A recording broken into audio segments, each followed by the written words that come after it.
মনের অবস্থা দুটো কারণে ভারাক্রান্ত।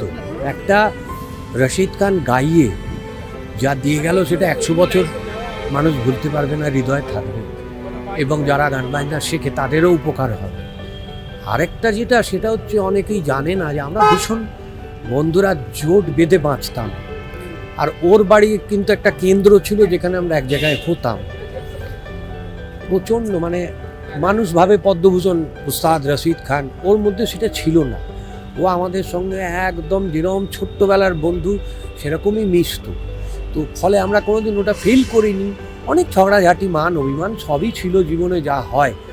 কিন্তু এইটুকু বলতে পারি যে বড় সরল ছিল রশিদ। তো হয়তো সরলতার জন্যেই আর একটু ভালো করে ট্রিটমেন্ট হলে আর বেশি কিছুদিন ওকে পেতাম, সেটা পেলাম না।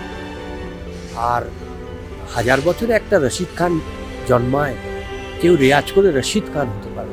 খুব খারাপ লাগছে। ওস্তাদ রশিদ খানকে আমি ব্যক্তিগতভাবে চিনতাম, আমার ওয়ার্ডে প্রোগ্রাম করেছেন। গতকাল যেখানে ওনার ট্রিটমেন্ট হচ্ছিলেন সেই পিয়ারলেস হাসপাতালও আমার ওয়ার্ডে, সেই জন্য আমি ছিলাম। এবং শুরুর দিকেও, অর্থাৎ যখন ওনাকে অ্যাডমিশন করানো হলো সেই সময়েও আমি ছিলাম। এই গোটা সময়টা জুড়েই ওনার সঙ্গে তো সেই অর্থে আর কথা হতো না, ওনার পরিবারের সঙ্গে আমি ছিলাম।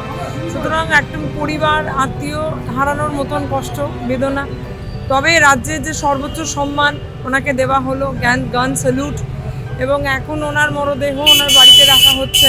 উনি উত্তরপ্রদেশের মানুষ, ওটাই ওনার বাড়ি। রাত্রি 9টায় ফ্লাইটে ওনাকে আবার সেখানে নিয়ে যাওয়া হবে, এবং রাজ্যের পূর্ণ মর্যাদায়, পূর্ণ সম্মানের সঙ্গে তাকে সম্মান শ্রদ্ধা জানিয়ে তাকে বিদায় দেওয়া হলো। এবং আরও খারাপ লাগছে যে আর কখনো এই উস্তাদ রশিদ খানের গান আর শুনতে পাবো, সেটা আর শোনা হলো না। সেই ব্যথা নিয়েই চলতে হবে। তবে বছরের প্রথম সপ্তাহে তো এরকম নক্ষত্র পতন, সেটা ভারী কষ্টের। যার গান শুনে আমার ছোটবেলায় গান সম্বন্ধে সম্যক ধারণা জন্মেছিল, সেই মানুষটা আজকে নেই। কি এমন বয়স হয়েছিল বলো? কিছুই তো বয়স হয়নি। মানে তার পিক আপ সময়, এই সময়ে তো বলে নয়, মানে তার ঘরানা, তার যাত্রাপথ সব কিছুই একটা মাইলস্টোন, বিশ্ববন্দিত যাকে বলে। তো সেই জায়গা থেকে এটা একটা বিশাল বড় আঘাত। আগামী 100 বছর বলে নয়, মানে কোনো কালেই রশিদজির মতো সেই জায়গা পূরণ করা সম্ভবপর নয়। রশিদজি আমাদের হৃদয়ে ছিলেন, হৃদয়ে আছেন, হৃদয়ে থাকবেন। তার সুর থাকবে যতদিন পৃথিবী থাকবে, যতদিন এই ব্রহ্মাণ্ড থাকবে ততদিন তিনি থেকে যাবেন। রশিদ খান আমাদের বাংলার গর্ব, অহংকার, সারা ভারতের এবং সারা পৃথিবীর। এরকম শিল্পী চলে গেল যে এ পূর্ণ হবে না, শূন্যস্থান পূরণ করার মতো কেউ নেই।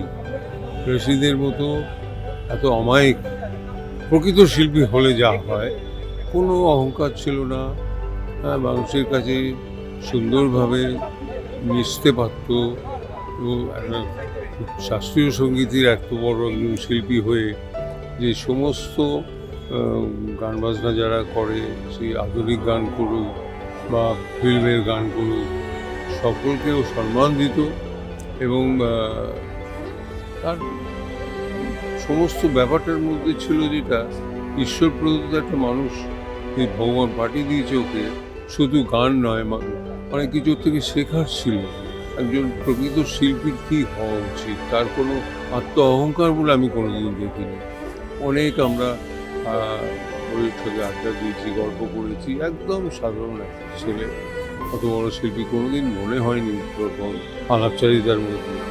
রশিদ খান নেই, এ কথাটা বলতেও খারাপ লাগছে। আর আরও খারাপ লাগছে যে ওইরকম শিল্পী এই মুহূর্তে চোখের সামনে নেই। কবে আসবে আমরা কেউ জানি না। রশিদ খান রয়ে গেল তার কণ্ঠের মাধ্যমে, আর আমাদের স্মৃতিতে রয়ে গেল যতদিন বাঁচব রশিদ আমাদের ভেতরে অন্তরে রয়ে গেল।